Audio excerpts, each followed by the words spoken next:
You're listening to Sleepy Relics, a quiet corner of the internet where stories from the distant past are gently unwrapped.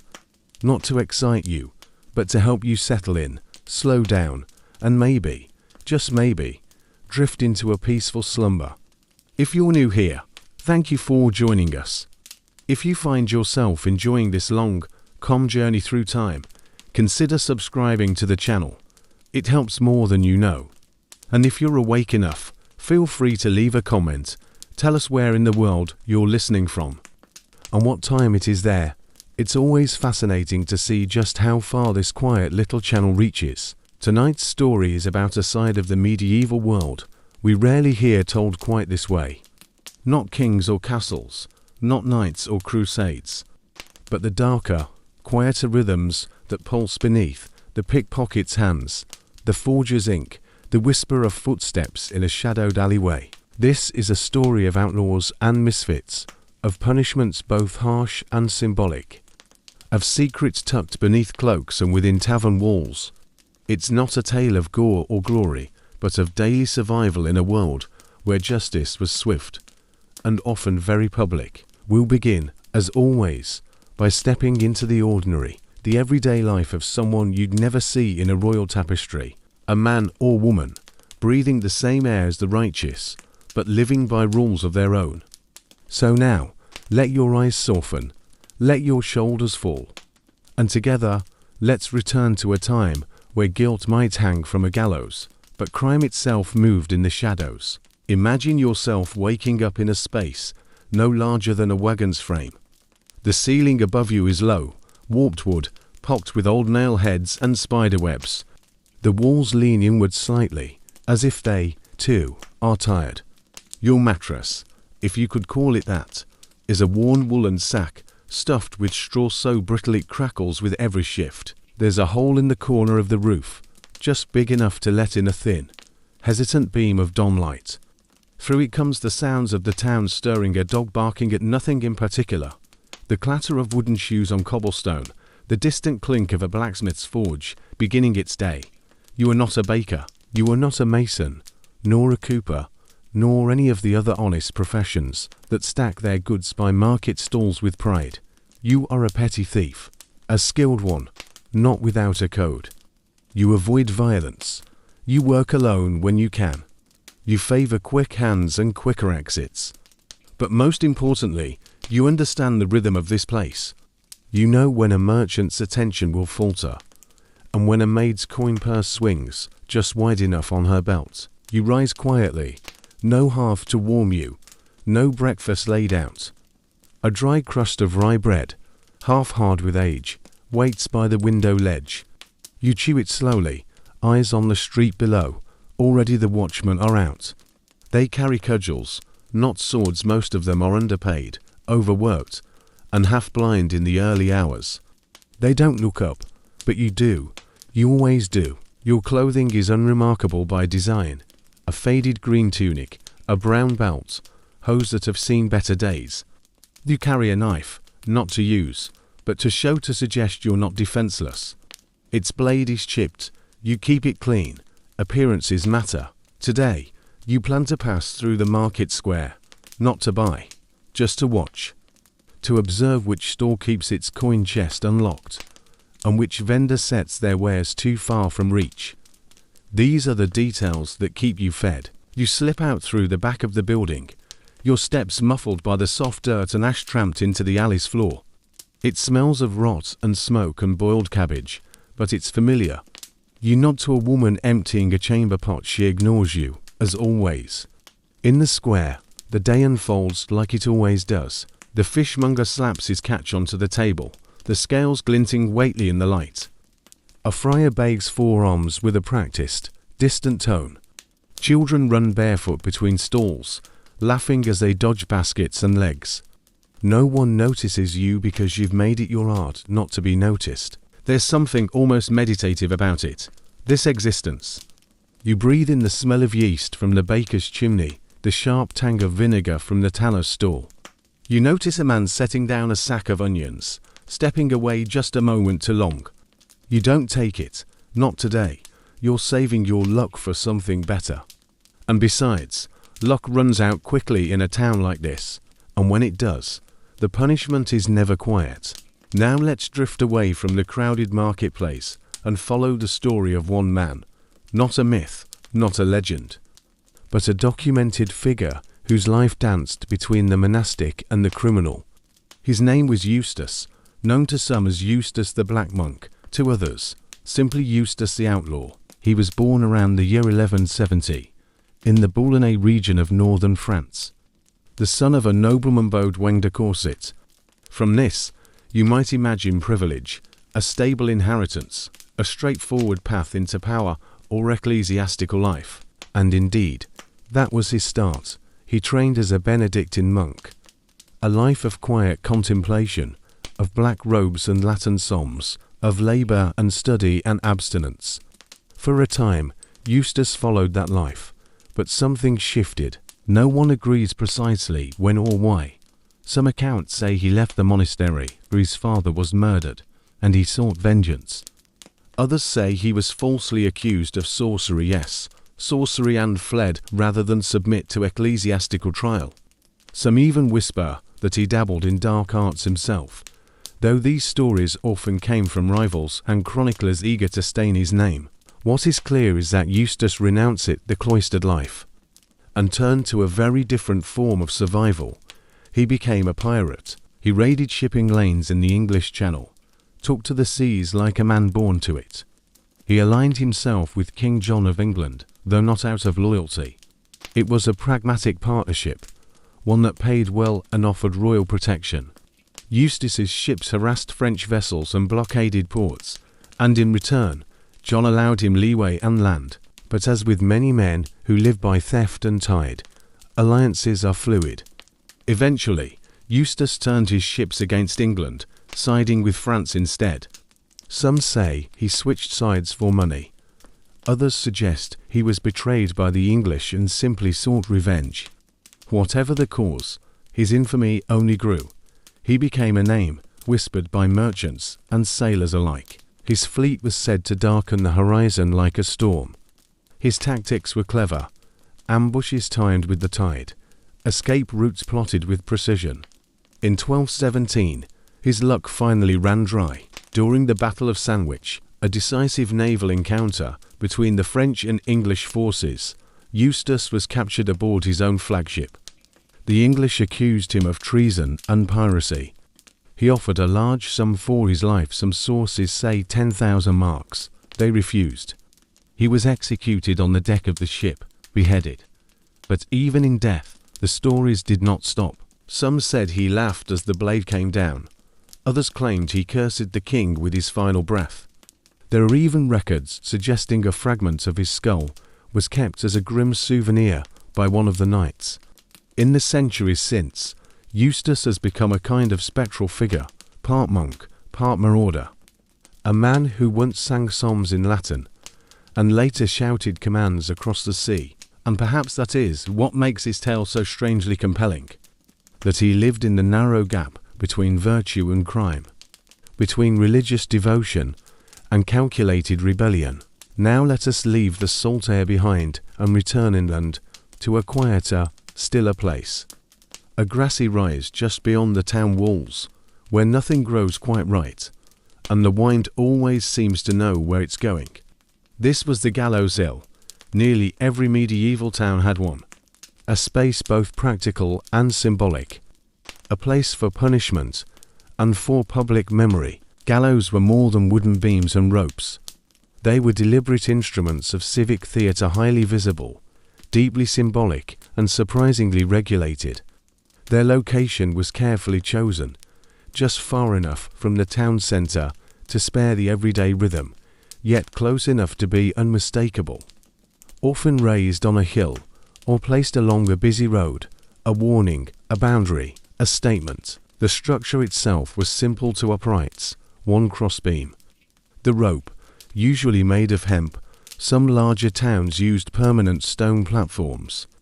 Others erected temporary scaffolds for executions. In some regions, the condemned were hanged from trees, gibbets shaped from living wood, limbs bent toward death. But the gallows wasn't just a device, it was a message. To live under the law meant knowing what waited beyond it. To walk past the gallows was to be reminded of the thin line between belonging and banishment, and it was always meant to be seen. Punishment, in the medieval world, was public for a reason. Justice had to be witnessed, yet the meanings were layered. To some, the gallows was a necessary deterrent. To others, it was a cursed place. Travellers might avert their eyes. Children were told not to point. Birds gathered on the crossbeam, crows and ravens, mostly carrion birds, not because they understood justice, but because they followed patterns older than human law. Some towns left the bodies hanging 4 days, even weeks. The decay wasn't incidental, it was part of the sentence. A continued display, a lasting stain, but in other places, burial followed swiftly, often in unmarked graves near the gallows hill. These were not graves with prayers or headstones. They were quiet corners of land that people passed quickly and without conversation. Archaeologists today sometimes uncover these sites, shallow pits with twisted remains, bones with broken necks or rope marks, often clustered, always anonymous. They tell us much without speaking. We learn, for example, that some were not hardened criminals. Some had stolen bread. Some had written forbidden words. Some were executed not for acts, but for associations. A name whispered too close to the wrong ear. A debt unpaid to the wrong man, and still, the rope didn't care. It creaked just the same in the morning wind. To look at a medieval gallows is to look at the intersection of fear and order, of control and spectacle, of death not hidden away in sterile rooms, but placed plainly at the edge of the road, a place where law stood tall and silent, where every passerby remembered, and some were never seen again. Now let's rise up the social ladder, not to royalty, but to something quieter and much closer to the ground, the rural manor, where lords ruled not from thrones, but from benches, and justice had a different shape. Imagine a long wooden table in a drafty stone hall, candles sputtering in the breeze from the open shutters, a scribe seated beside a barrel of ink, a lord perhaps in his 30s, wrapped in wool and trimmed fur sitting in a heavy chair, looking slightly bored. His dog sleeps beneath his feet. This is a manor court. Most rural crimes were not handled by kings or even sheriffs but by local landowners through these manor courts. The system was feudal, informal, and deeply personal, not a grand affair, not a spectacle, but a routine function of daily rule. And if you were a peasant, this was likely where your justice or punishment was handed down. Allowing pigs to root in another man's field, failing to attend church, brewing ale without a license, letting your geese wander onto the Lord's meadow. The offences heard here were often small, but telling, stealing firewood. These weren't glamorous crimes. They were the bruises and scrapes of daily village life, but they mattered. A steward's nephew accused of theft might be reprimanded in private. The manor court, like so much of medieval life, bent with social weight, rarely something experienced firsthand. With more layers of protection, more opportunity to delay, appeal, or settle quietly, everyone was a threat to order, to hierarchy, to the Lord's control over land and labour. Punishments were scaled accordingly. Fines were common, half a penny, a few pence, sometimes more.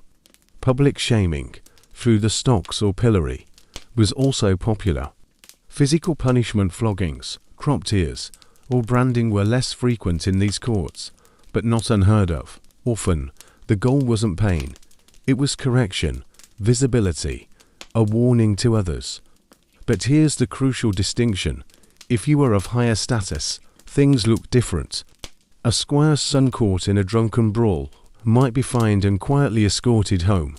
Some lords were harsh, others were lenient, but nearly all saw the court as a tool not of justice in the abstract, but of stability, and for those at the top, crime was something that happened to others, something observed, judged, and used as an example. Even when elites committed crimes, serious ones, like land theft, debt fraud, or violent assault, they were often tried in separate courts.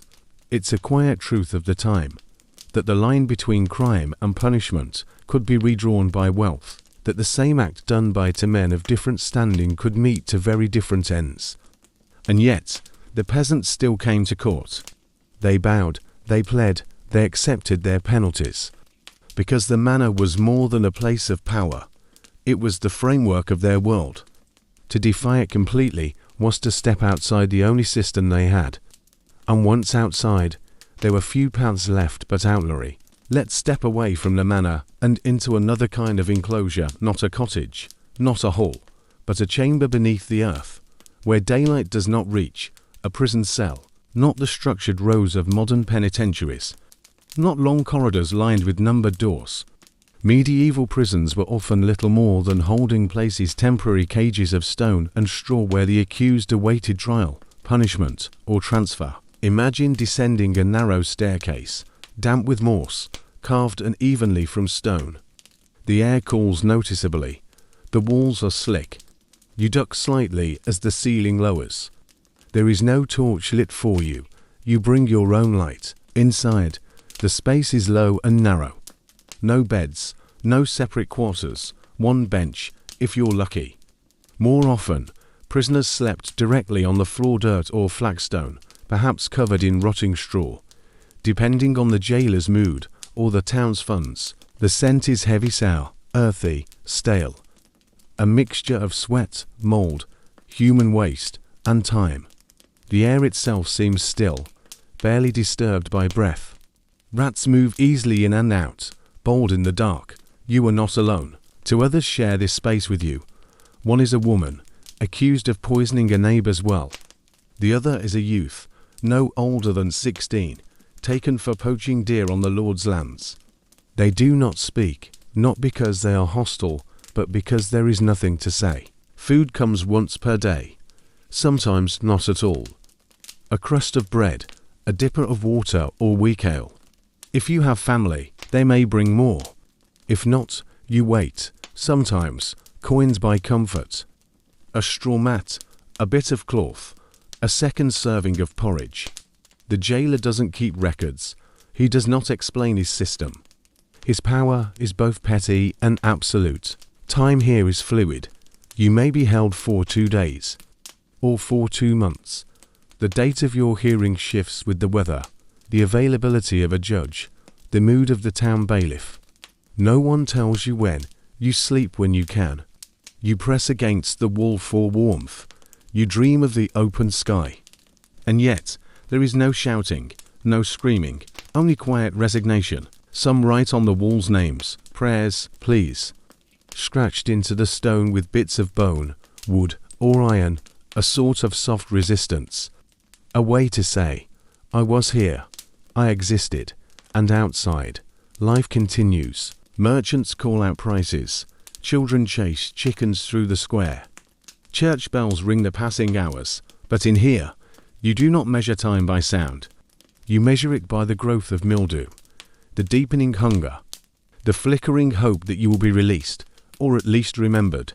This was the fate of many accused, not judged by a jury, nor sentenced with clarity, but simply held, forgotten, except by those who feared they might one day join you.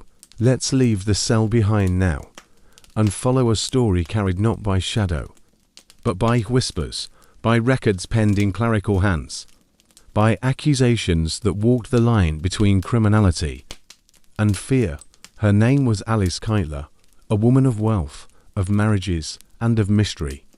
Born in Kilkenny, Ireland, sometime in the late 13th century, Alice was not a peasant, far from it. She was the daughter of a prominent merchant family fluent in money, business, and influence. Over the course of her life, she would marry 4 times, and after each husband's death, her wealth grew. That was enough to raise eyebrows. But it was her final husband, Sir John Lepoer, that unravelled it all. He fell ill, quickly, his skin wasted, his hair thinned. And in his final days, he accused Alice, his own wife, of poisoning him. He claimed she practiced sorcery, consorted with demons, and used dark rites to charm him into handing over his estate. In another age, this may have passed as household drama. But in 1324, in medieval Ireland, such claims were deadly serious. Alice was charged with heresy and witchcraft, the first recorded instance in Ireland of a woman being formally accused of such crimes. The Bishop of Ossory, Richard de Ledred, led the prosecution. He was zealous, forceful, and determined to make an example. He painted Alice not just as a poisoner, but as a practitioner of forbidden arts. She was accused of keeping a demonic familiar named Robin, of using the skulls of unbaptized children in rituals, and of gathering under cover of night to perform rites with her followers, mostly women, all suspected of sorcery.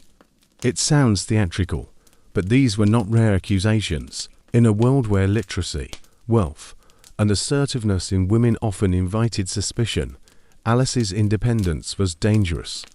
Here's where it becomes murky. Alice fled, disappeared before the trial could reach its full height. Some say she escaped to England. Others believe she was quietly protected by her connections. She was never captured, never publicly punished, but her maidservant, Petronilla de Meath, was not so lucky. Petronilla was tortured into confession. Under pressure, she admitted that Alice had taught her witchcraft, that they had used powders and incantations, had renounced the church, and had harmed others through magical means. Petronilla's fate was sealed. She was burned at the stake, one of the first known executions for witchcraft in Western Europe. Her name remains mostly forgotten, a footnote to Alice's tale. And yet, in her silence and her suffering, she reminds us that criminality in the medieval world could be manufactured, shaped by fear, gender, class, and power. Alice Keitler lived on, wherever she went. But her shadow remained behind, in court records and execution logs, proof that sometimes the most dangerous thing a person could be was a woman who refused to bow. Now let us step into a different kind of evidence, one not written in chronicles or court scrolls, but cast in pewter, pressed into clay, etched onto door frames, or sewn quietly into the hem of a tunic. The world of criminal markings, symbols, badges, codes. In medieval cities, symbolism was currency. Not just religious imagery, heraldic crests, but coded emblems carried by people on the margins. Among thieves, vagabonds, and itinerant workers, certain marks identified group membership, loyalties, skills, or warnings. One such object is the pilferer's badge, sometimes confused with pilgrims' tokens, those small souvenirs worn by travelers who had visited religious shrines. Pilferers' badges mimicked their shape, but carried different meaning. They were made of cheap metal, easy to hide or discard. Some showed twisted religious icons, subtly altered a reversed crucifix, a saint with missing hands, a chalice turned upside down. Others bore no image at all, just obscure letters or a stylized hand. We don't know all their meanings, but we know this: they were not decorative. Some scholars believe they served as a kind of silent badge of profession, signals to others in the know. A coded language, a shared system that lived in the cracks of society. A man wearing a particular badge might be marked as a napper, a cutpurse. Another might signal that he specialized in swindles, or carried access to forged documents. It was subtle, unspoken, and deeply regional. Just as guilds used crests to signify trade, these marginal badges were a form of belonging among the excluded. A whispered affirmation: you are not alone, you know the code. In some churchyards and alley walls, carved symbols survive: short vertical lines or hash marks, curved sigils barely visible today. Some may have been directions, meeting places, boundaries of turf. Even gestures played a role: a flick of the fingers, a particular way to cross the arms. What looked like casual body language to outsiders may have been an invitation or a warning. Modern archaeologists sometimes uncover these objects buried in the foundations of buildings or trapped beneath layers of market waste. A bent badge, a coin with an unusual engraving, a shard of pottery bearing initials no local scribe can match. Each one a message, once understood, now a mystery. It's a reminder that the criminal underworld wasn't just chaos, it had its own order. A hidden structure, a culture built not on parchment and decree, but on shared signs, a language that lived in silence, and left behind only whispers in metal and stone. Now, let us walk through the grand arched doorway of a cathedral. Stone cool underfoot, sunlight slicing through coloured glass, and a hush that feels deeper than silence. This is not the world of pickpockets and prison floors. This is the realm of the clergy, men in robes, books chained to desks, power that whispers rather than shouts. And within this world, there was a curious protection, a shield granted not by birth or coin, but by collar. It was called benefit of clergy. To put it plainly, if you were a clergyman in medieval England, you could not be tried in a secular court for most crimes. Instead, you were handed over to an ecclesiastical court, one run by the church. These courts often issued lighter punishments, favoured penance over prison, and moved slowly, very slowly. In the early years, this benefit was reserved strictly for ordained clergy. But as time passed, a loophole emerged. To claim clergy status, one only needed to demonstrate literacy. Specifically, the ability to read a verse from the Latin Bible, usually Psalm 51, known as the neck verse. If you could recite it aloud, you might be spared the gallows. It sounds unbelievable, but records show it happened, again and again. Men would memorize the verse phonetically, without understanding a word. Others would simply bribe an official or provide forged clerical robes. The system became so widely abused that repeat offenders began cropping up, career criminals who conveniently became clergy when caught. This wasn't merely corruption, it reflected a deeper divide. To the church, the soul was primary, punishment on earth was secondary. To secular rulers, order was paramount, and immunity undermined that order. The conflict simmered. Kings and bishops argued over jurisdiction. Cases dragged out. In some towns, secular courts simply ignored clerical claims and executed suspects anyway. In others, church officials protected the accused with stubborn defiance.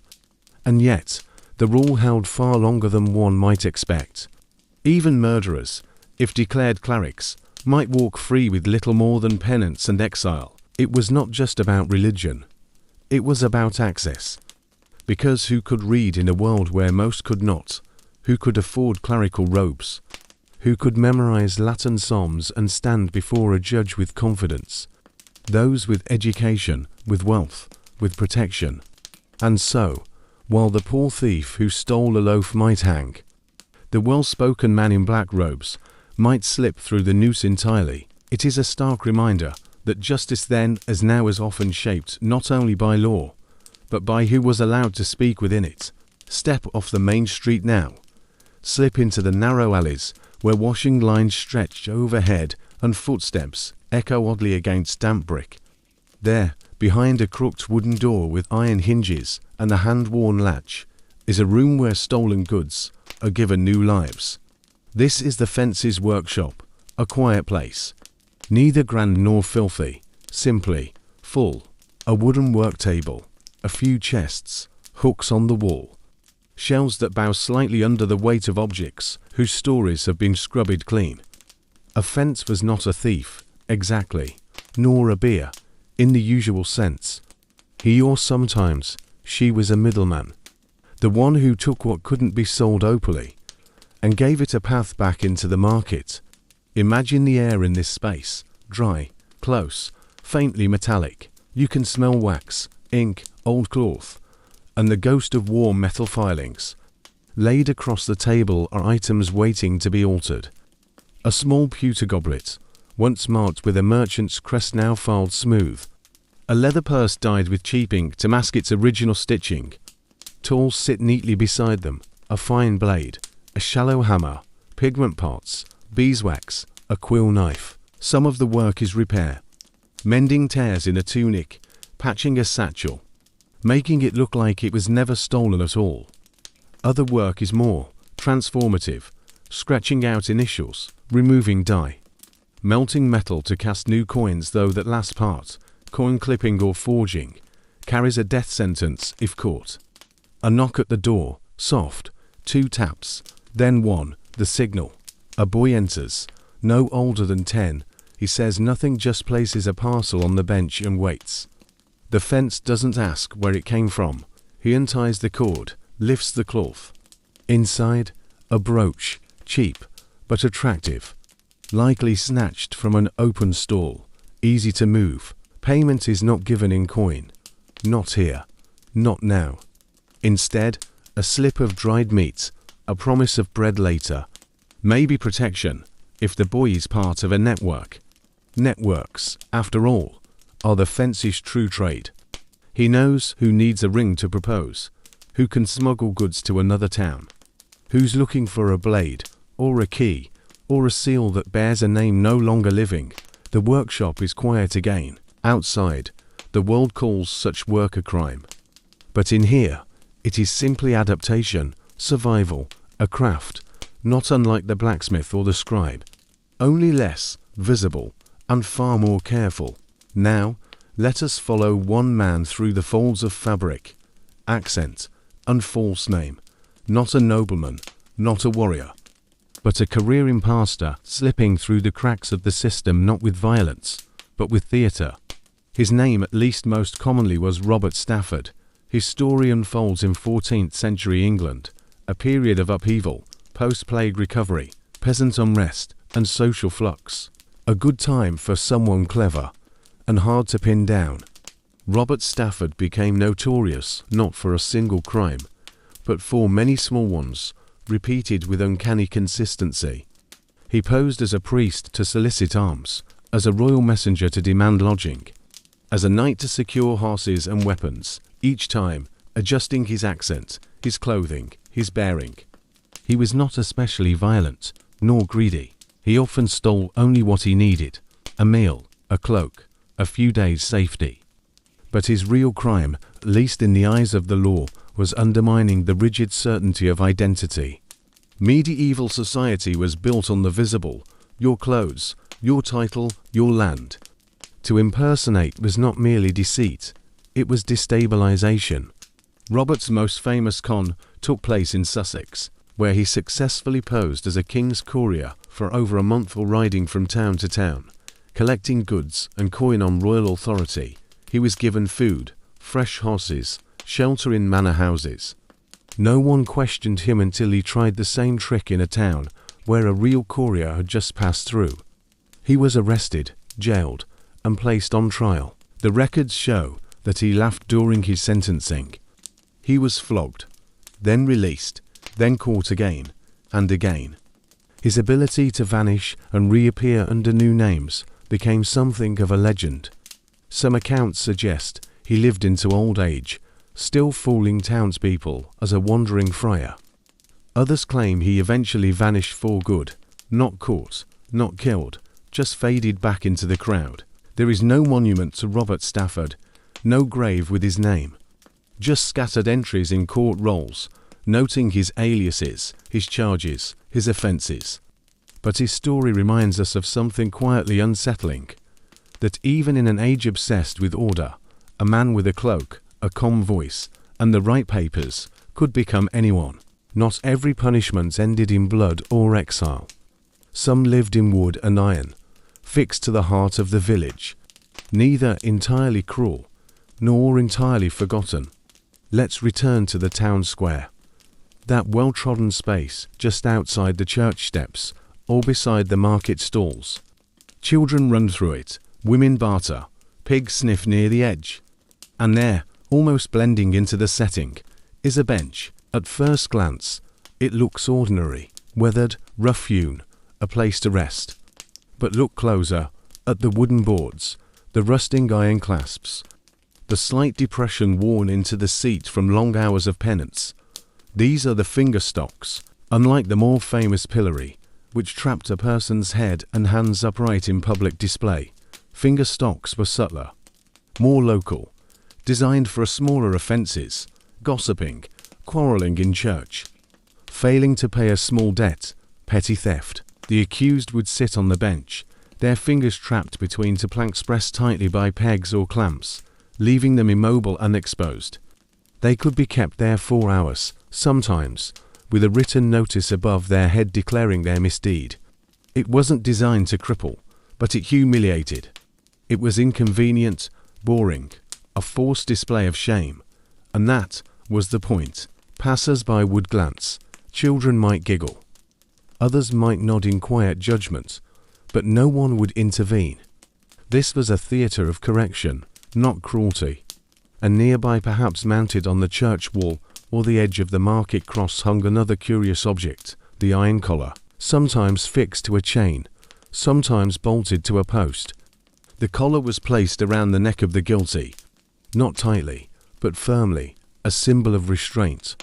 The wearer might be required to stand for a full hour, or recite a public confession, or remain until sunset. Some collars were inscribed with phrases, "Idle hands do mischief," or "false tongue, false soul." Others bore no writing, but had been worn so many times the interior surface was polished smooth by countless necks. These devices weren't always recorded in formal punishment rolls. They weren't executions, they weren't floggings, but they were remembered by communities, passed down in local stories. Your grandfather once spent an afternoon in the collar, or old Maud was finger-stocked for slapping the butcher's apprentice, and sometimes they survived. Archaeologists excavating village greens or churchyards still uncover these tools buried beneath later renovations, worn nearly unrecognizable. They tell us about a time when correction didn't require brutality, only discomfort and attention. What they lack in violence, they make up for in meaning. They remind us that the medieval world didn't always seek to destroy the criminal. Sometimes it simply sought to mark them, to let the community see, and to let the memory linger, just long enough, a punishment measured not in pain, but in hours passed under the weight of watching eyes. Step now from the village square into the stone corridors of power. Leave behind the rough benches and cold collars. Enter a world where crimes are dressed in parchment, and punishment wears velvet gloves. Not all criminals in the medieval world crept through alleys or wore stolen cloaks. Some wore robes of ermine, some bore signet rings, some dined beneath timber-board ceilings, and committed their offences without ever raising their voices. These were the privileged merchants, landowners, minor nobility, those with enough knowledge, or coin, or kinship to navigate crime like a game of chess. And their playground was not the street, but the legal loophole. Let us imagine a wealthy wool merchant in York. His ledgers are immaculate, his seals wax daily. But within those tidy columns of numbers, there are shadows, ways shorted by ounces, fleece mixed with shoddy threads, cartloads lost on the road, conveniently replaced by cheaper stock. To a customer or a rival, these are thefts. To the merchant, they are discrepancies, explained easily, corrected quietly. If brought to court, he does not stand before the town bailiff. He writes letters, sends a servant, delays proceedings. He pays a fine, often before charges are even formalized.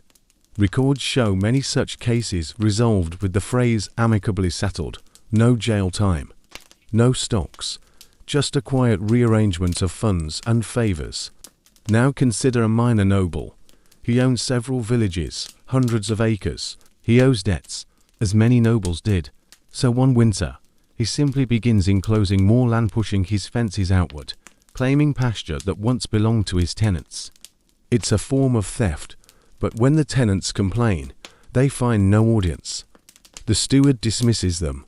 The court requires proof, and the burden of proof lies heavy on those with empty hands. This nobleman may even commit physical violence or a forced eviction, a bruised shoulder, a threat made in the dark, yet he is not arrested. He is managing his holdings. The law bends gently when guided by wealth, and it wasn't just men. Wealthy widows, noble women with dowries, even abbesses in powerful convents could bend the rules when needed. An unpaid dowry debt, a falsified tied ledger, a land dispute settled through silence. All of it conducted not with daggers or lockpicks, but with ink and influence. This world of upper-class crime rarely left scars. It left paper trails. Oblique references in account books, memos half burned, guilt whispered behind drapes, never shouted in the square. And so, while common criminals left muddy footprints and broken doors, the privileged left no mess at all.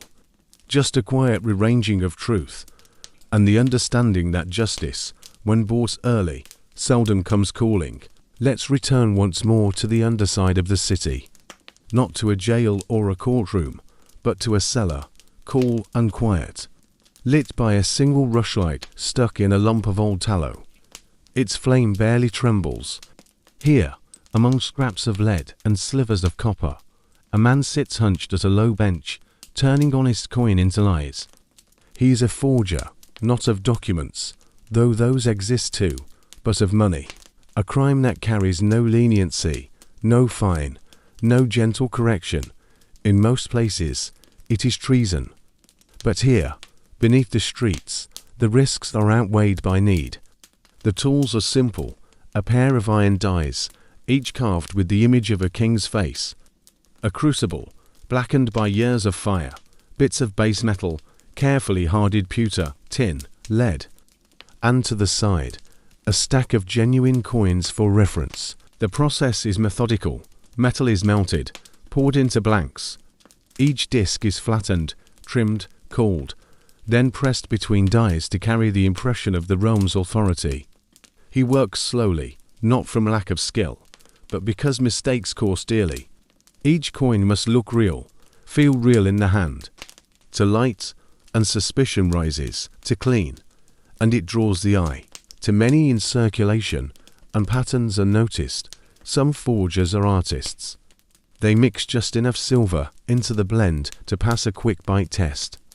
Others coat their base coins in a whisper of silver leaf, enough to fool a distracted merchant, especially in the dusky light of a crowded tavern.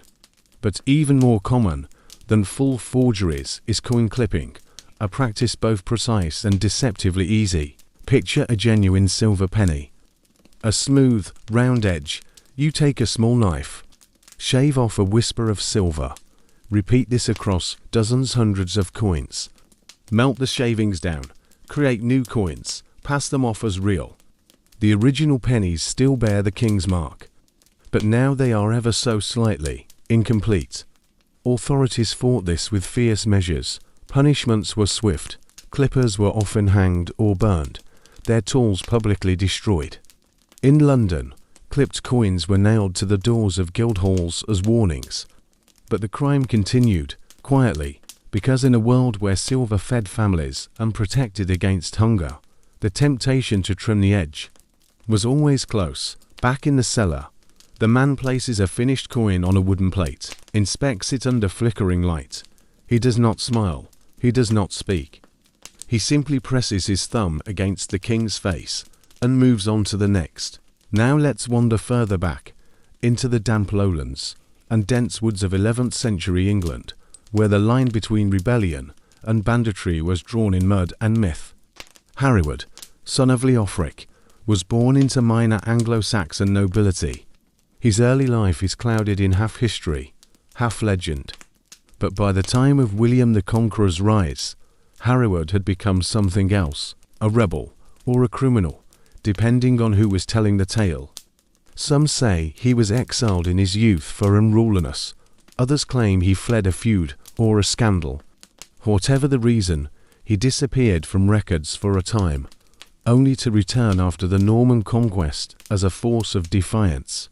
He led raids on Norman supply lines, burned tax records, freed prisoners from castle dungeons, and most famously, he took refuge in the marshes of the fens, a vast, tangled wetland that resisted armies better than swords could.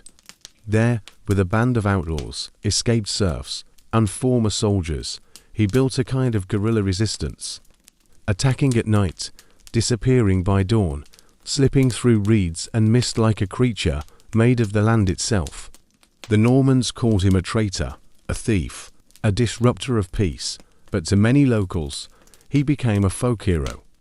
A man who stole not out of greed, but to fight injustice, who lived among the poor and shared what he took. One tale tells of Hereward infiltrating a Norman feast, disguised as a juggler. He performed tricks until he stood behind the very knight who had seized his family's estate. Then he drew a blade from his sleeve and vanished into the crowd before the man could bleed. How much of it is true? Historians disagree. Some of Hereward's story is found in the Gesta Herewardii, a Latin account written years after his death, full of embellishment and political shading. But the details are not what matter most. What matters is this, that in a time when law bent toward the strong and conquest silenced dissent, Hereward became a vessel for a different kind of justice. His name was passed from half to half, not just as a fighter, but as a symbol. That resistance could wear many faces, and that sometimes the man hunted as a criminal was simply the one who refused to kneel. Let's follow a quieter trail now. Not footprints in the mud, or broken locks in alleyways, but the odd curl of a letter, the deliberate flick of a quill. Language bent, reshaped, and hidden in plain sight. Among the many strange corners of the medieval criminal world, one of the most intriguing is the existence of what some called thieves' Latin, a secretive, hybrid dialect said to have been used by vagrants, tricksters, and thieves. It wasn't a full language, more a layered code. Bits of ecclesiastical Latin mixed with Germanic roots, French street words, and phonetic twists passed verbally from person to person. The idea was simple. Speak so outsiders wouldn't understand. Especially the law, a purse becomes a capper. A stolen loaf is Pony's Roubaix, red bread, coded, misleading. A constable is Canis Niger, black dog, and prison, simply domus frigida the cold house. Some of these terms have survived in records scattered among court transcripts, scribbled on the margins of church ledgers, or preserved in guidebooks for constables. One such guide, compiled in the late 15th century by an English justice of the peace, includes a glossary of suspicious words overheard during interrogations. The tone is anxious, the implication clear. There are those among us who speak a shadow tongue. Linguists today argue over whether this was truly a coherent dialect, or just fragments, stitched together by the poor and the desperate, trying to carve out privacy in a world that gave them none. But archaeology offers a whisper of support. Graffiti uncovered beneath bridges and inside abandoned inns sometimes includes not just images, but strange abbreviations and altered Latin phrases repeating patterns with no clear translation and no liturgical purpose. They appear too often to be random, too consistent to be coincidence. And while the language has faded, the need it served remains easy to understand. In a world where speech could incriminate, where names were written by others, and where justice often assumed guilt, to shape your own words was an act of resistance. Thieves' Latin may never be fully decoded.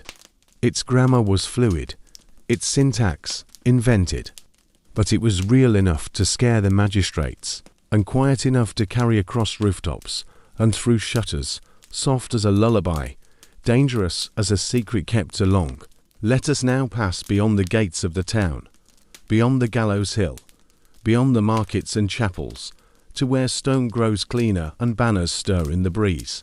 We are at the edge of an estate, a manor house, perhaps even a castle. Within, the mood is not grim. There is music, the scent of roast meats, the murmur of dozens of voices gathered under a vaulted ceiling of wood.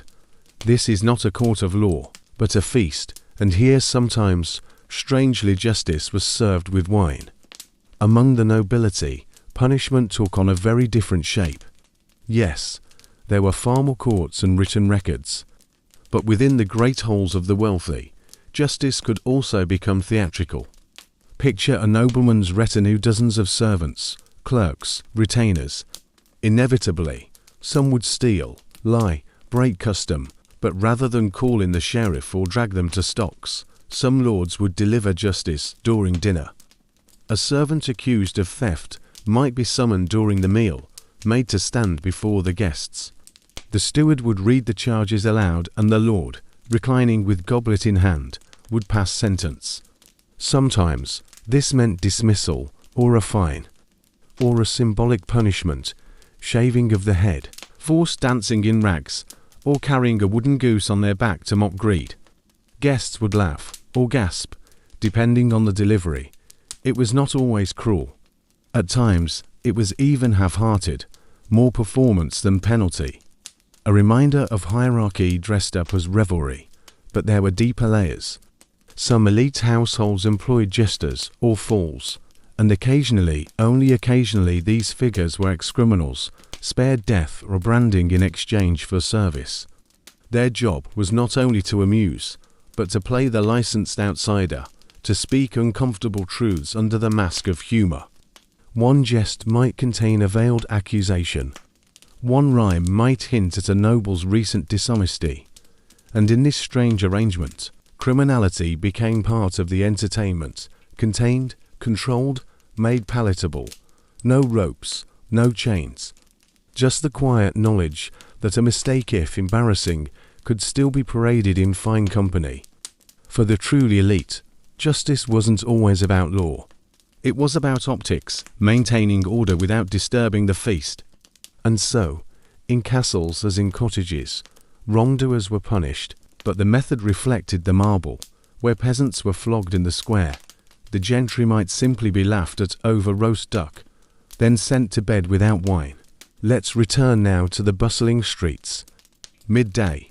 In a city neither large nor small, the bells have rung, the market is full, and the crowd presses shoulder to shoulder along the main thoroughfare. Some are here to buy fish, some to hear gossip, some simply to be seen, and just one is here for a hands. This is the pickpocket. He does not wear black. He does not hide in shadows. He walks openly, but forgettably. His tunic is faded, but clean, his face unremarkable. He moves like water, bending and flowing, never colliding. He studied this moment carefully. Knows where the apprentice stands, fumbling his master's coins. Knows the baker's wife keeps her purse loosely tied beneath her cloak. Knows the city watch has just turned the corner and won't return for 2 minutes. But the true craft is not in knowledge. It is in timing. Watch him now. His hand does not dart, it glides. To fingers pressed gently against the cloth of the apron, the thumb slips just beneath. There's emotion, barely more than breath, and the purse is gone. He doesn't flee. He yawns, turns, melts into the scent of roasted onions, the rhythm of hoofbeats, the din of bargaining voices. This is his art. Unlike any art, it requires tools. Some pickpockets carried blades to slice cords quickly, small, curved knives hidden in sleeves. Others used a stiffened length of linen wrapped around the wrist to brush a purse loose. A few worked in pairs, one to distract, one to collect. Their senses were tuned. They learned to feel the weight of a coin through cloth, to tell silver from copper by the way it shifted. And when the day ended, if they were lucky, they counted their take behind a chimney or beneath the floorboards of a tavern. Never too much, never enough to draw attention. But not all was cleverness. Sometimes they were caught. And then, the law was swift. First offences might be forgiven with a flogging. Second, a branding. Third, a hand. But those who survived did not stop. They became faster, more cautious, more selective. Because the risk was never as heavy as the hunger. And so the crowd continues, and he walks among them, unseen, but never unknowing. Now let's rise from the street to a moment when the ordinary criminal became part of something larger, a rebellion, a riot, a cry from the ground up. And as always, a reckoning followed. It is the year 1381. England is raw with tension. The plague has passed, but its echoes remain. Empty villages, labour shortages, fear. The crown imposes new taxes, heavy and sudden, falling hardest on those with the least. And then, the people rise.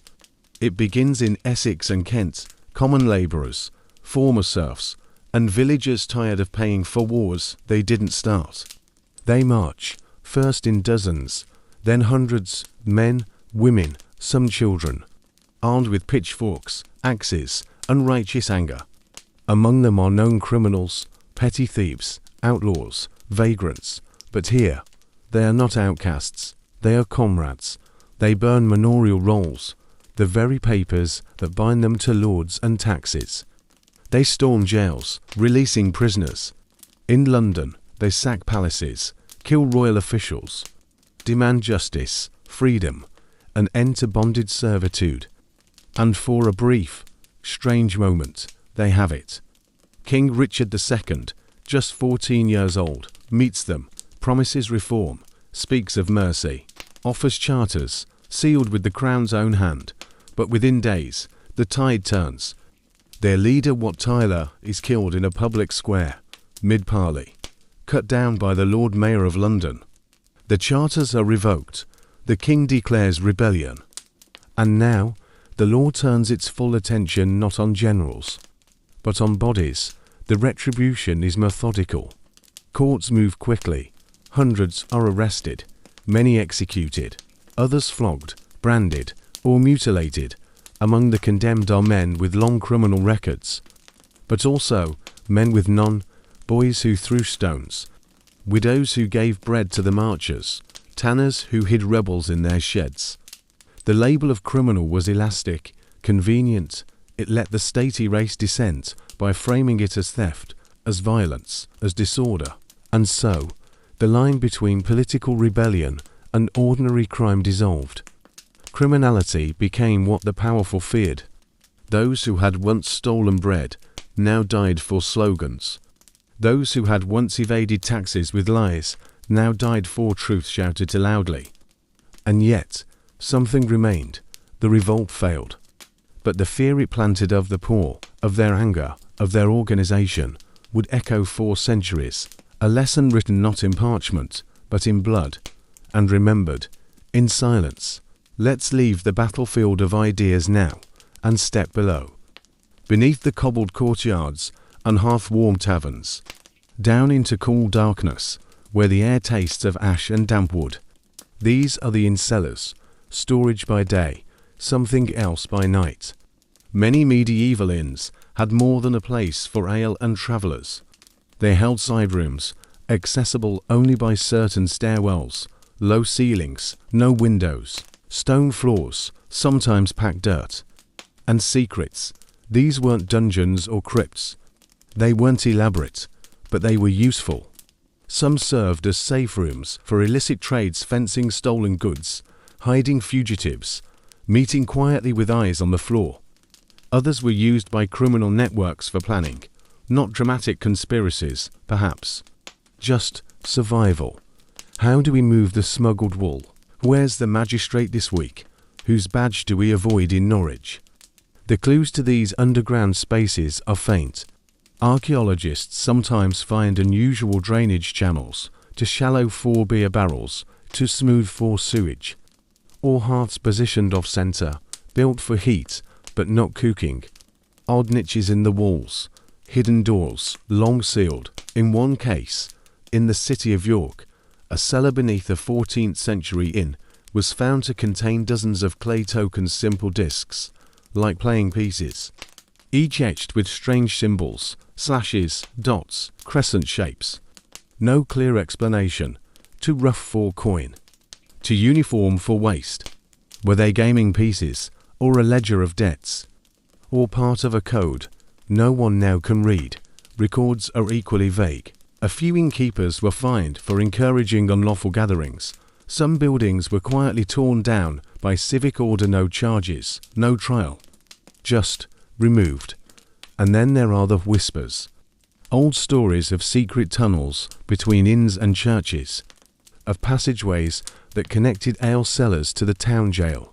Little proof, but the rumours linger, because even in a world of parchment and public justice, the need for shadows remained, and so some gathered where the light could not follow.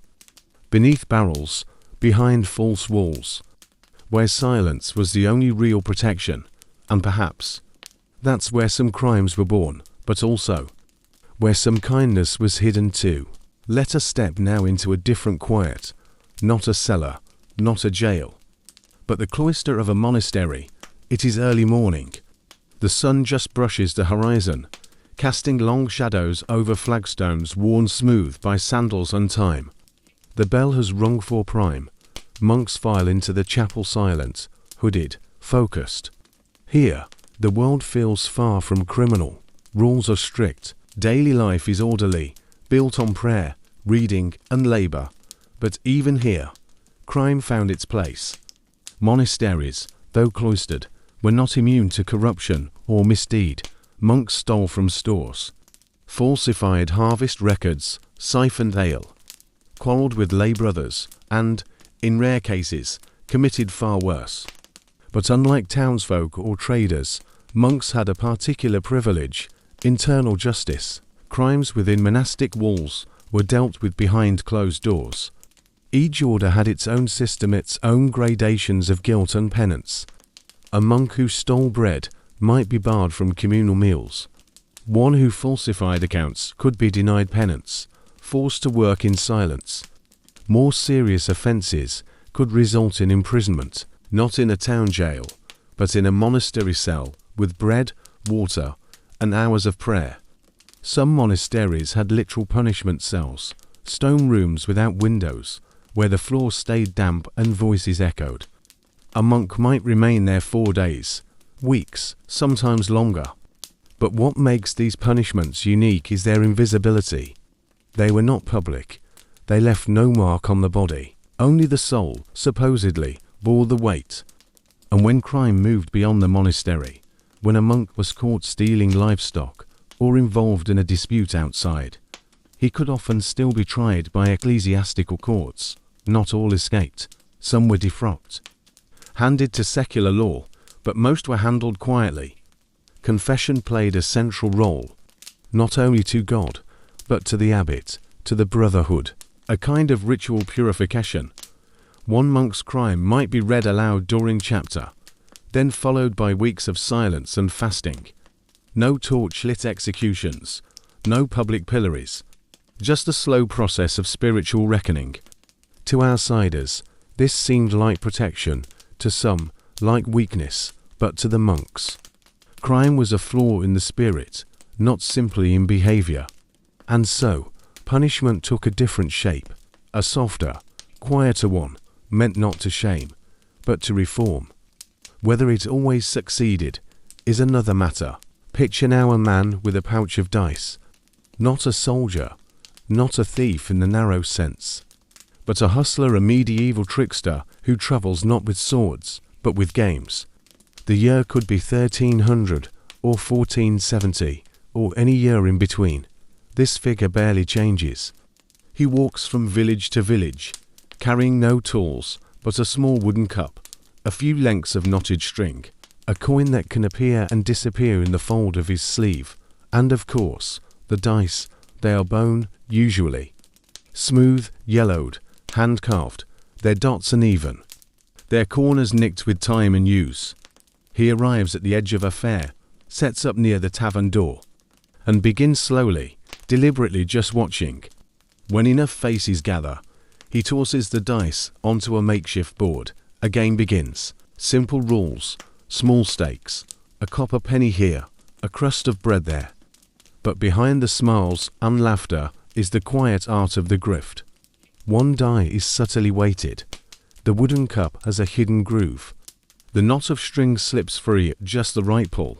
He loses early, by design. Draws the crowd in, then wins just enough. Then loses again. Then ... suddenly, astonishingly, wins a small pile of coin. The crowd gasps, he shrugs, pretends not to care. Someone bets a little more. He suggests double or nothing. The stakes rise until someone walks away poorer and confused. By then, he's packing up. He always leaves quickly. Never stays for the next market day. Never sleeps in the same inn twice. For the hustler, movement is safety. The game must stay ahead of the law, because if he's caught, and he sometimes is, the consequences range from fines to a lashing, depending on the mood of the local bailiff. But often, he's merely run out of town with curses. No one wants the trouble. Everyone understands the rules were bent, but few admit they were fooled. And so he walks, down the next road, through the next village. His pouch of dice clinks softly with each step, a rhythm that echoes through time. For as long as there has been luck, there has been someone clever enough to sell it. Now let's step into the soft candlelight of a courtroom. Not the loud clang of a gallows court, but a quieter, more deliberate place, where parchment crinkles and judges lean in close. The year is 1441, the place, London. The woman at the centre, Marjorie Jourdemain, known in whispers as the Witch of Eye, not for her crimes, at first, but for her knowledge. Marjorie was a wise woman, a practitioner of herbal remedies and charms. Midwives knew her. Housewives sought her advice. She could brew a potion to ease childbirth pain, or offer words to settle a troubled dream. And for years, she lived this way, half healer, half mystery on the edge of acceptability. But then, she was noticed by people in high places, specifically Eleanor Cobham, the Duchess of Gloucester, a powerful noble woman, ambitious, learned, and according to rumour nervous.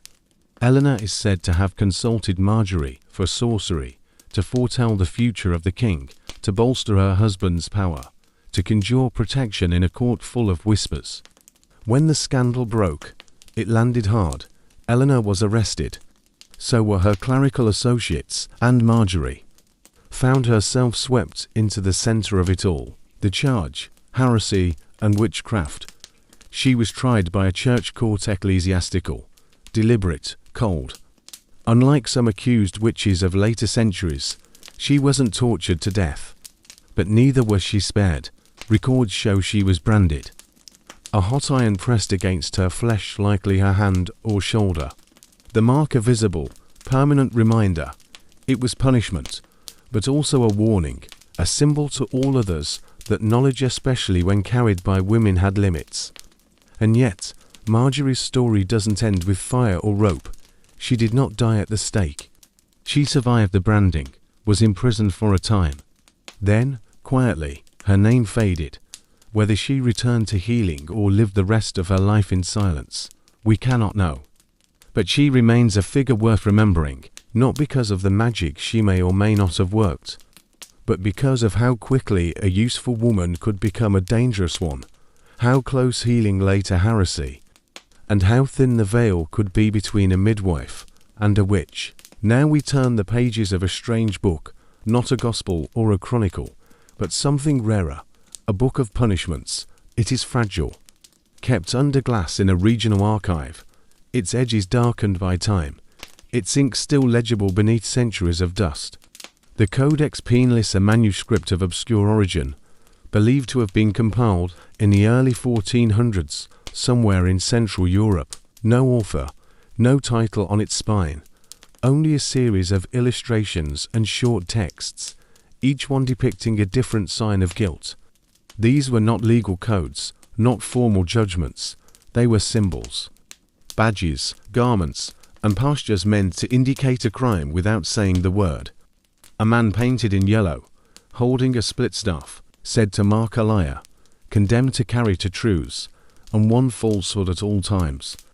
A woman wearing a tunic stitched with feathers, not for flight, but to mark her as one who had fled from marriage. A child, shaved bald, but with one braid left intact, the mark of an apprentice caught stealing. Each image is annotated, a brief Latin phrase, sometimes poetic, sometimes dry. No record of whether these punishments were ever implemented.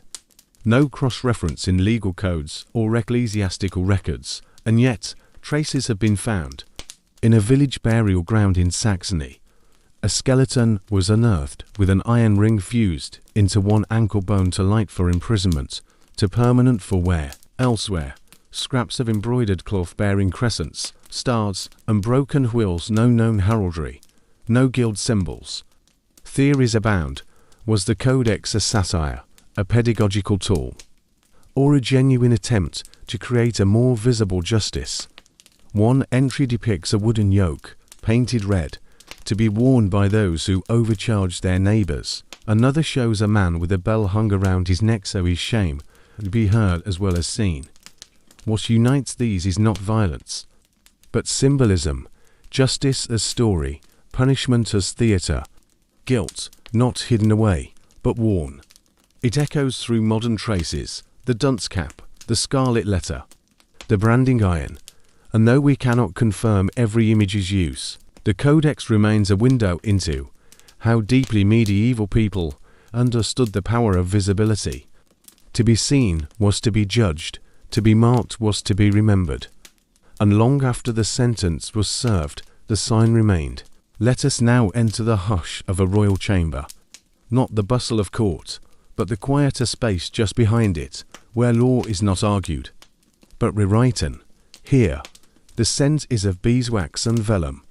The floor is tiled, and a clerk bends over a scroll, dipping his quill into iron gall ink.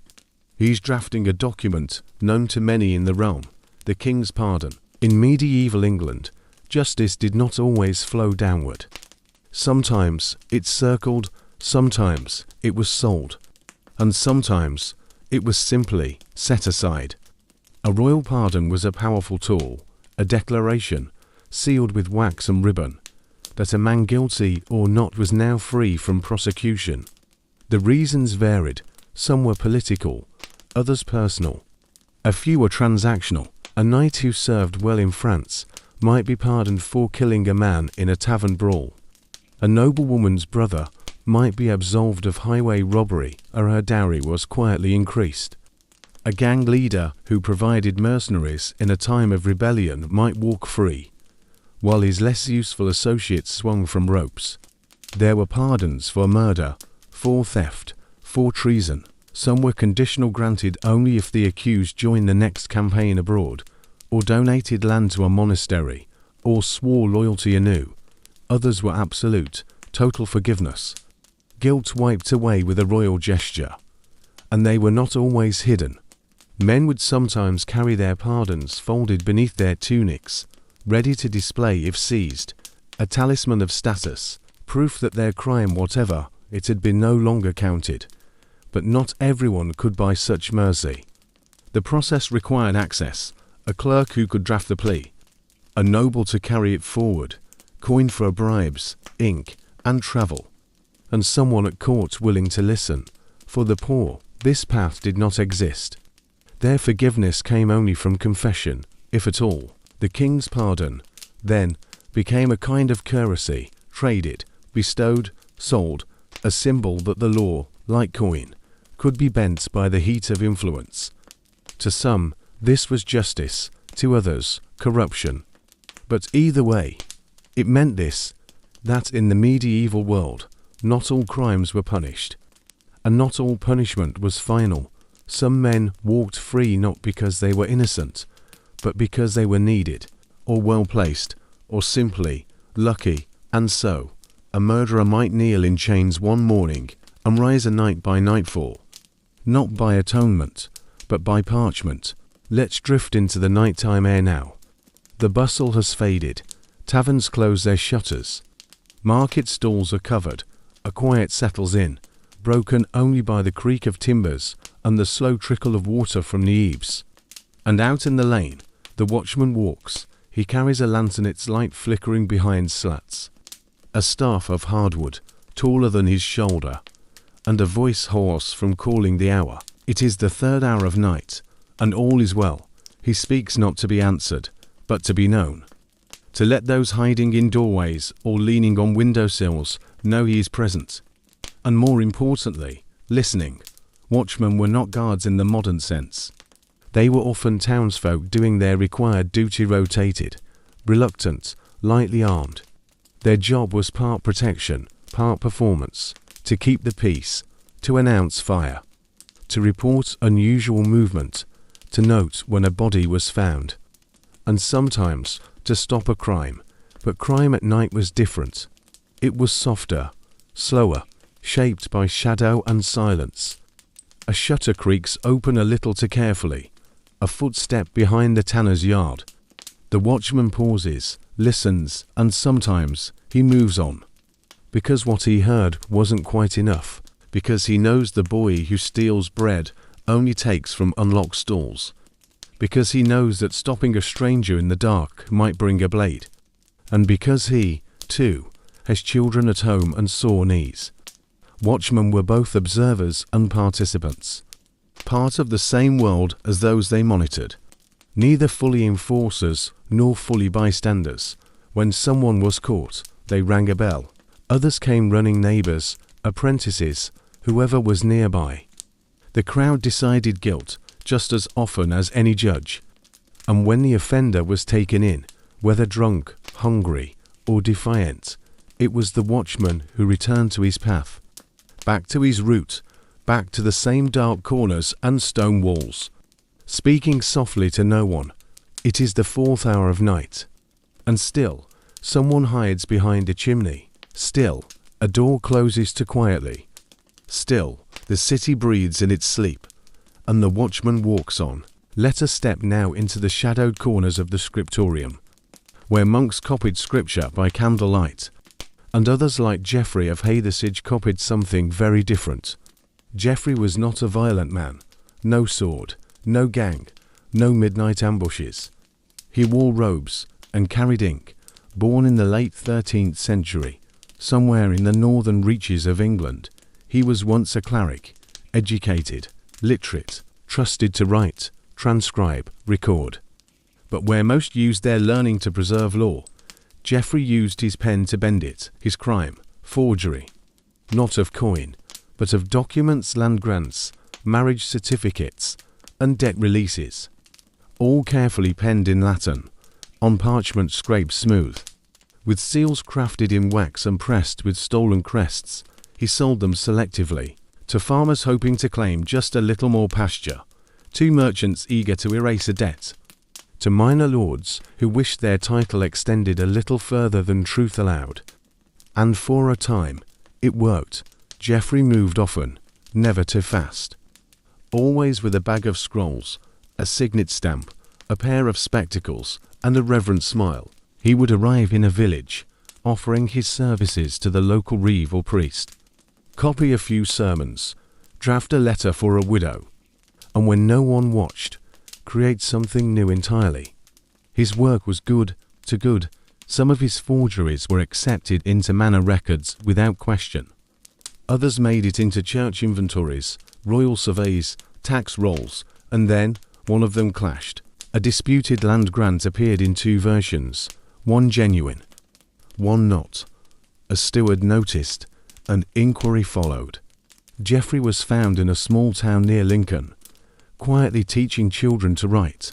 He did not resist, he claimed, at first, that the documents were misunderstood, then that he had been paid, then that he had done it for justice. He was tried before a royal court. His robes were stripped. His fingers, it is said, were broken not to torture, but to end the forger's craft. He was imprisoned, not executed, because even then some saw value in his knowledge. His name survives in 3 different scrolls, each marked with his unusual hand, a flourish on the G, a long cross on the T. A man who did not steal gold, but rewrote its ownership, not by strength, but by script. And in a world where power flowed through parchment, Geoffrey's pen was briefly mightier than any blade. Now let's listen, not to voices or footsteps, but to bells. In medieval towns, the sound of a bell carried meaning. The Vespers bell called for prayer, the market bell signaled trade, and in some places, the bells warned of crime before it ever reached the square. Bells were not only rung in churches, they hung in towers, town halls, gatehouses, and even over bridges, some small, some massive. But what few records mention is that bells could also serve as a code. Watchmen had patterns. A single strike at midnight, then silence. 3 short tolls for fire, 4 for escape. An uneven rhythm, 1 long, to short meant theft. In towns like Winchester and Norwich, court records describe bellkeepers who were fined for false rings, implying that communities had agreed upon meanings oral, unofficial, but widely recognized. The bells warned of movement, of danger, and sometimes of guilt. When a criminal escaped the jail, the town bell rang, People came running armed or not. It was called the hue and cry, a kind of temporary vigilante mobilization. If you heard the bell and did not respond, you could be fined. In rural areas, smaller bells hung near gates or toll stations. These were rung not only to announce a traveller, but to warn of someone passing without leave. Tales persist of bell ringers often older men, who were blind or half-blind, but knew the ropes by feel. They rang in patterns known only to those listening closely. 5 beats for a stranger, 2 for someone followed, a constant sound during times of unrest. And then there are the bells that have no surviving code, their meanings lost.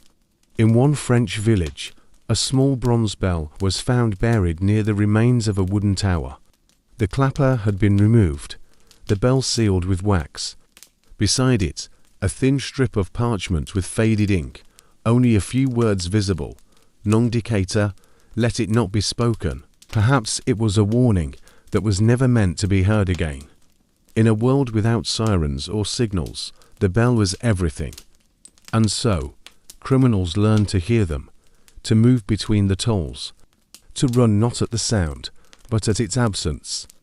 A silence that sometimes meant safety, and sometimes meant the law was waiting, just outside earshot. Let us now revisit justice, not in the form of documents or fines, but something older, ritualistic, primitive, even, and believed at the time to reveal truth through suffering. This was trial by ordeal, used most often for those without influence, without coin, without a noble to speak on their behalf. It was the law's response to uncertainty. When no witness came forward, when no confession was made, when guilt was suspected, but not proved, the accused stood before the community quiet, surrounded. The priest intoned a blessing, a cross might be held aloft. And then the test began. There were several types. Ordeal by hot iron was common. A red-hot bar was placed in the accused's hand. They carried it for 3 paces. Their hand was then wrapped, and after 3 days, inspected. If the wound had healed cleanly, they were judged innocent. If not guilty, ordeal by water worked differently. The accused was bound and lowered into a river. If they sank, they were innocent. If they floated, presumed to have rejected the purity of baptism, they were guilty. And then there was the ordeal of the morsel, where a consecrated piece of bread was eaten. If the accused choked, they were considered guilty. A divine judgment, determined by breath, to modern minds. This seems absurd. But at the time, it was viewed as spiritually fair, an appeal to God to reveal the truth when men could not. But here's the difference. While peasants and commoners submitted to these ordeals, the wealthy almost never did. They had advocates, clerks, legal strategies. The ordeal was public, humiliating, and deeply unpredictable. Those with status avoided it with ease. And for those forced to endure it, the consequences went beyond the verdict. A woman who passed the ordeal might still bear the scars. A boy branded by hot iron might carry the mark for life, even if deemed innocent. Because even when innocence was proven, pain remained. And eventually, the church grew uneasy. By the early 13th century, Pope Innocent III prohibited clerics from blessing the ordeals. Without that blessing, they faded, replaced by trial by jury, equally flawed, but less physical.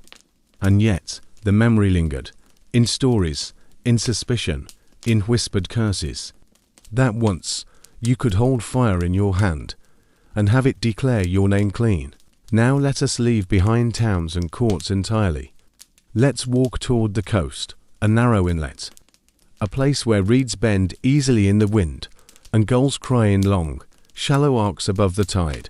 It's just before dusk, and the man waiting in the marsh isn't here to fish. He's a smuggler, not of powder or tobacco, this is too early for that, but of salt, wool, metal tools, sometimes even people. He crouches near the shallows, his boat half hidden under camouflaged netting. He watches the horizon not for ships, but for signals. A cloth tied to a fence post, A lantern winked 3 times from a distant hill.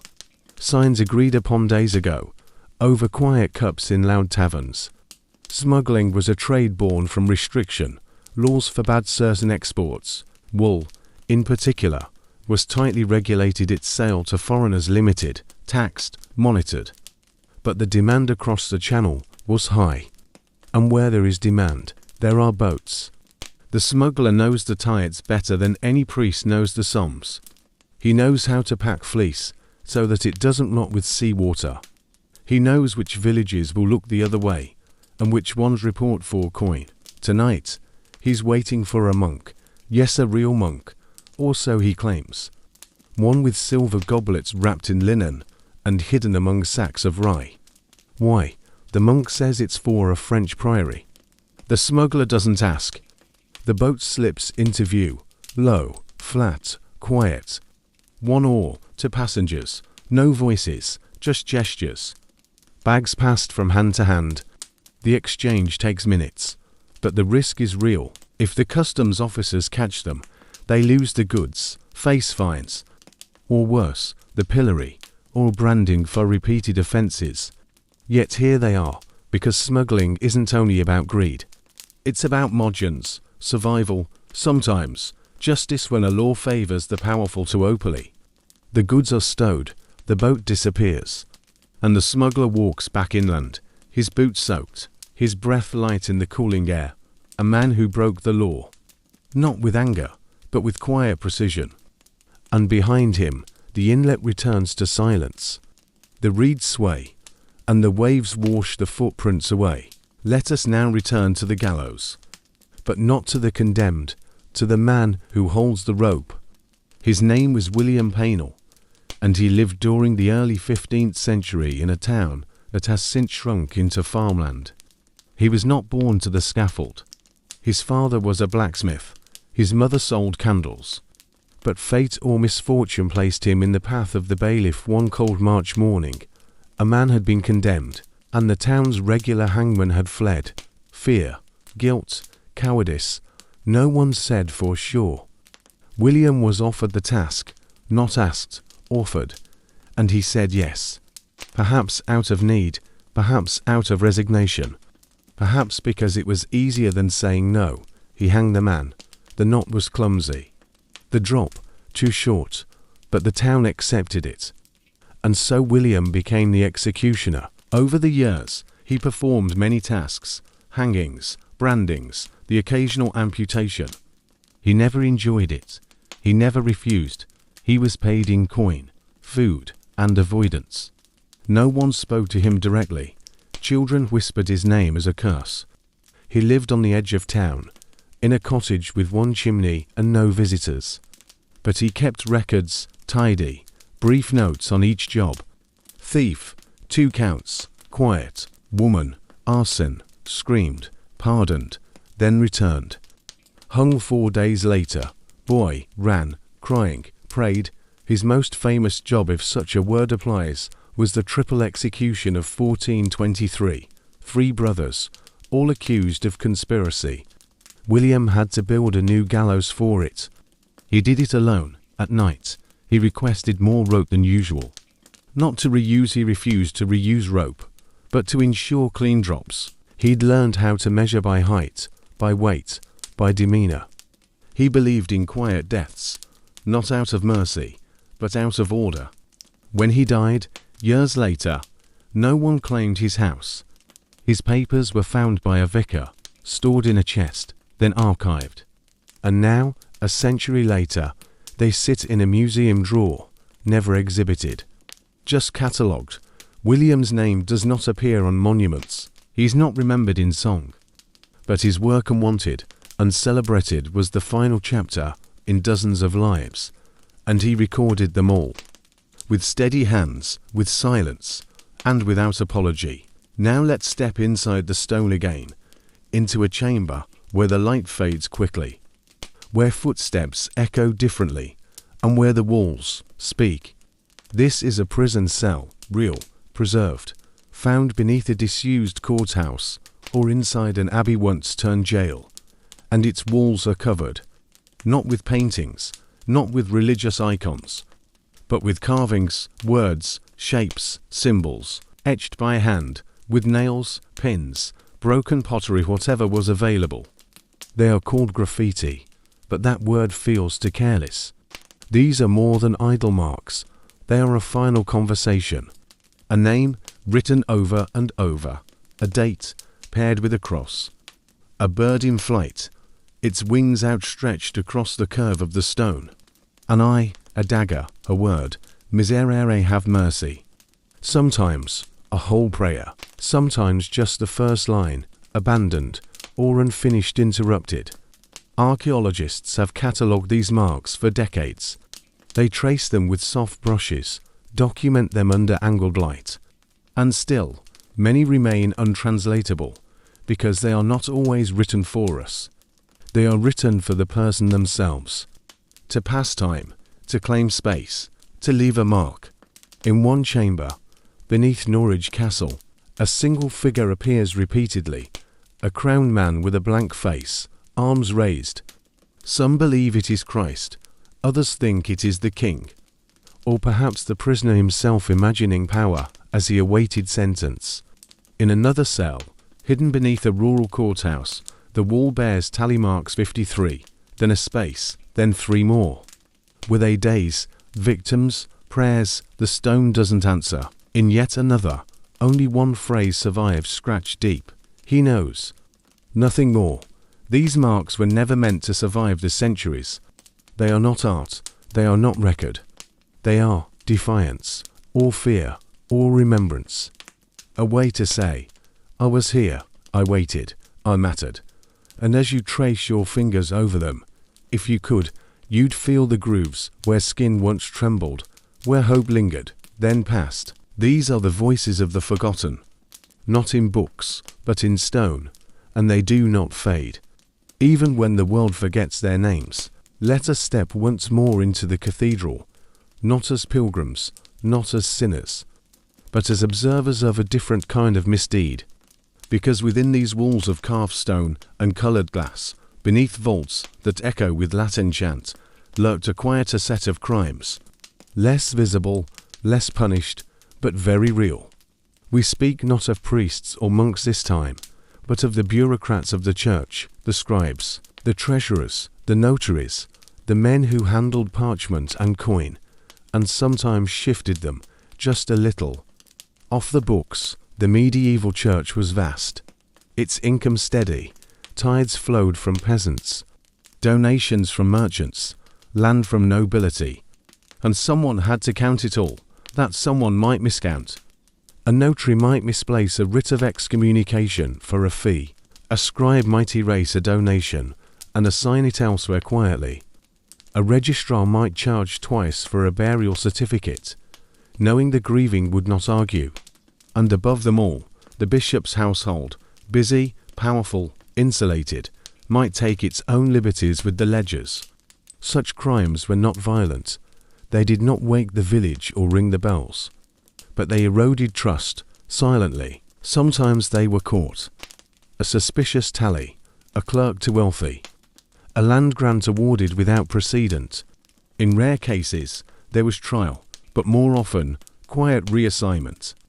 A scribe transferred to another diocese. A treasurer suddenly sent abroad. A bishop retiring to a remote priory. The church kept its dignity intact, even as it shifted to shield itself to the poor. This created bitterness.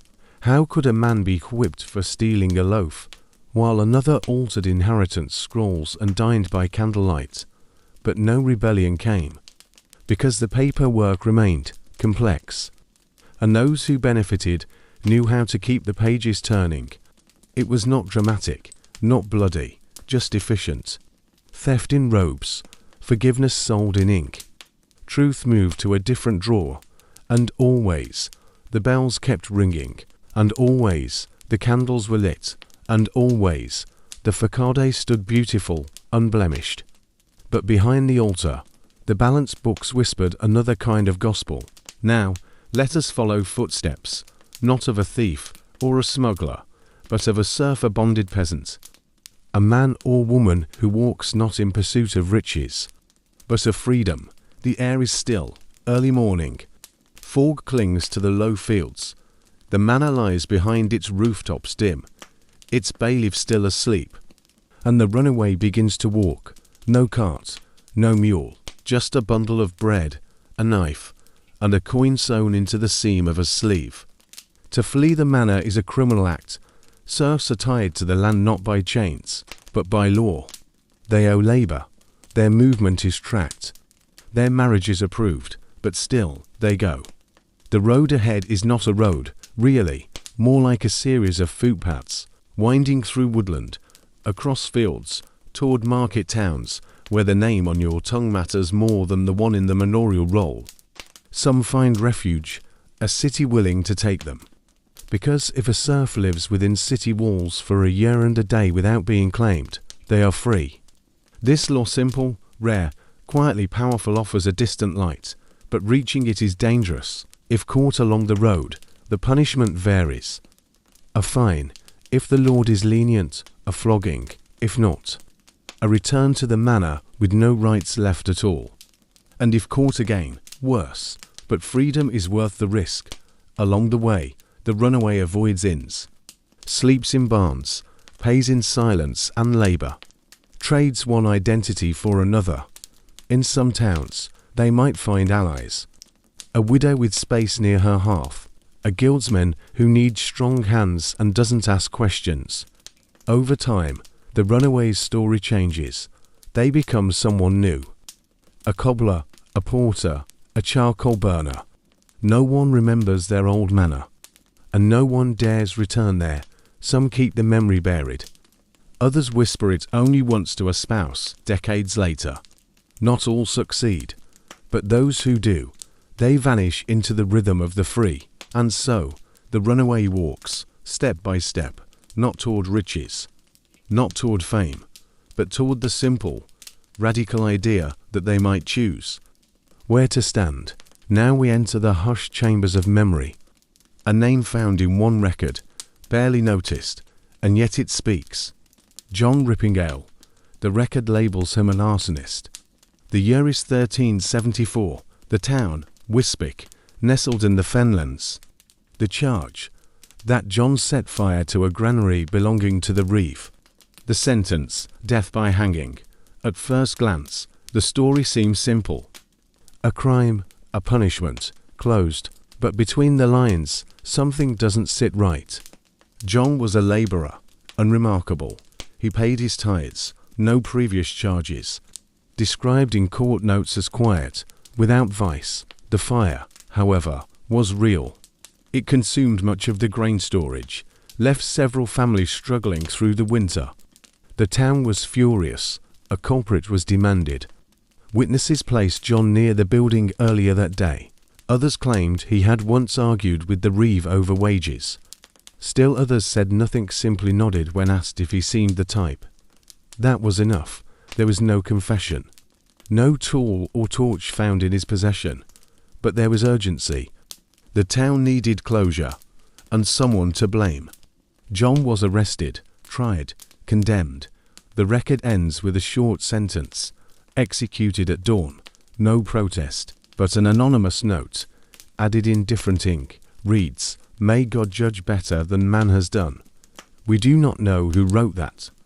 A scribe, a friend, a priest, it doesn't matter, because it tells us something deeper. That even in that time, when justice was swift and unyielding, doubt still whispered beneath the surface. Perhaps John was guilty, but perhaps not. Perhaps he was chosen not for his actions, but for his position, expendable, silent, already invisible. The law moved quickly, the town breathed easier, and a man's life ended less for what he had done than for what others needed him to be. A scapegoat, a symbol, a memory carved into silence. And so his name remains, in one brittle ledger.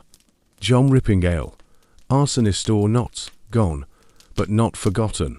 Now let's close our journey into one final enigma. Not one of violence or rebellion, but of survival through symbol. In the outskirts of several European towns, archaeologists have unearthed strange items, small tokens made of bone. smooth, flat, circular or square, etched with simple symbols, a bowl, a foot, a hand, a gate. These are believed to be beggars' tokens, the physical proof of belonging to a silent, secretive system, the guild of the begging poor, not a guild in the formal sense. Not registered, not protected by law, but an informal, self-regulating network of the destitute. In cities where begging was restricted, where towns required licenses, or imposed limits on where and when someone could beg, the poor organized themselves. They formed routes, took turns at busy gates, shared information, and these bone tokens. They may have been a kind of pass. One theory suggests they were handed from beggar to beggar, indicating whose turn it was to beg at a given church door or market corner.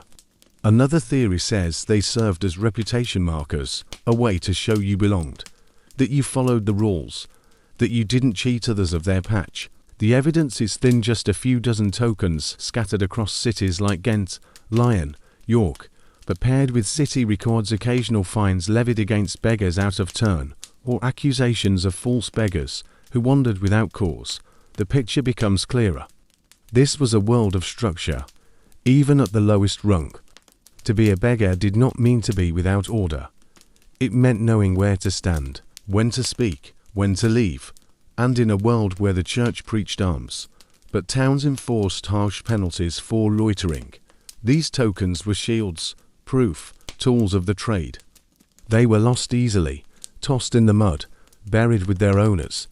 But the ones that remained speak of quiet intelligence, a shared system, dignity built from scraps. In their small size, no larger than a button, they held something rare, a right to exist, to ask, to eat, to remain. And when found centuries later, they remind us that even among the forgotten, there was a code, there were rules, there was honor. And so, as the night deepens, and your mind begins to slow, we leave behind the alleyways and the courtrooms, the ink-stained fingers and the gallows hills, the thieves, the scapegoats, the scribes, the branded and the unseen. Not heroes, not villains, but people shaped by hunger, by fear, by the weight of laws written by others. People who slipped through cracks or were shoved into them, who left behind no monuments, but sometimes a scratch on a wall, or a mark in a ledger, or a token buried in the earth. You've walked beside them now, down the muddy lanes, through the echoing chambers, along the long stone corridors of punishment and pardon. And as the past falls silent again, one truth lingers gently, like the last note of a bell. That crime in the medieval world was not only the breaking of rules, but the reflection of the world that made those rules, a mirror held at the margins. What was punished, what was pardoned, what was written, and what was hidden. These choices tell us not only about guilt, but about power and fear, and what a society believes must be kept in line or left behind. So if your eyes are closing now, let them rest on those stories, not in judgment, but in understanding. Because even in the darkest corners of the medieval world, there was structure, there was meaning, and there were always those who dared, even quietly, to survive outside it. Thank you for listening. If you're still awake, I hope you'll consider subscribing to the channel. And if you're drifting off now, I hope you rest well. Let us know in the comments where you're listening from, and what time it is where you are. Until next time, sleep softly. And remember, history is never quite as quiet as it seems.